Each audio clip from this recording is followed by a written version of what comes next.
నమస్తే నువ్వు సో అన్న వాళ్ళు తలపల నుంచి ఇవాళ మా ఊరికి మిర్చి కోయడానికి కూలర్లను అయితే ఎక్కించుకొని వచ్చారు.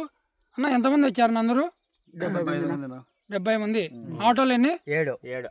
సో 7 ఆటోలకి అయితే ఇక్కడికి తీసుకొని వచ్చారు. అంత దూరం నుంచి ఇంత దూరం అంటే దాదాపు ఒక 35 కిలోమీటర్లు ఉంటుందన్నా. సో అంత దూరం నుంచి ఎందుకు వస్తారా అని మీకు చూసే వాళ్ళకి డౌట్ రావచ్చు. ఎందుకంటే మా ఏరియాలో అంటే ఇప్పుడు మిర్చి సీజన్ ఎక్కువ ఉంటుంది. దాదాపుగా పులివెందుల నుంచి ఇట్లా పార్నపల్లి వరకు మా సర్కిల్ ఒక 1000 ఎకరాలు ఉంటుంది. ఏమన్నా ఉంటుంది, ఒక 1000 ఎకరాలు అయితే ఉంటుంది. డైలీ ఒక 2500 బస్తాలు అయితే గుంటూరుకి వెళ్తూ ఉంటాయి ఇక్కడ నుంచి. సో కాబట్టి ఈ 70 మందే కాదు, నాకు తెలిసి ఒక 1500 మంది కూలీలు వచ్చంటారు ఇక్కడ. ఇటు ముదుగుబ నుంచి, తలుపుల నుంచి, మొత్తం ఎక్కడెక్కడి నుంచో వస్తూ ఉంటారు అంతా బ్రతుకుదెరువు కోసం. సో కాబట్టి ఈరోజు నేను తోటలో ఉంటే అన్న వాళ్ళు చూసి మాట్లాడనీకి వచ్చారు. అన్న ఈ వచ్చే శనివారం నేను కూడా మిర్చి కోయాలనుకుంటున్నా, మీరు కూలీలు తీసుకొని రావాలన్నా. మాకు ఫుల్ డిమాండ్ అయిపోయింది కూలీలకు కాబట్టి చెప్తాను.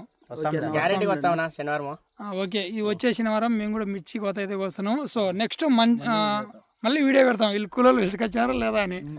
ఓకేనా? ఆ రోజు కూడా ఒకసారి అంటే నేను మొన్న కూడా చూపించా తోట, ఇప్పుడు కూడా చూపిస్తా. చూడండి తోట ఎలా ఉందనేది. సో ఇవాళ అయితే ఇలా ఉంది తోట చూడండి.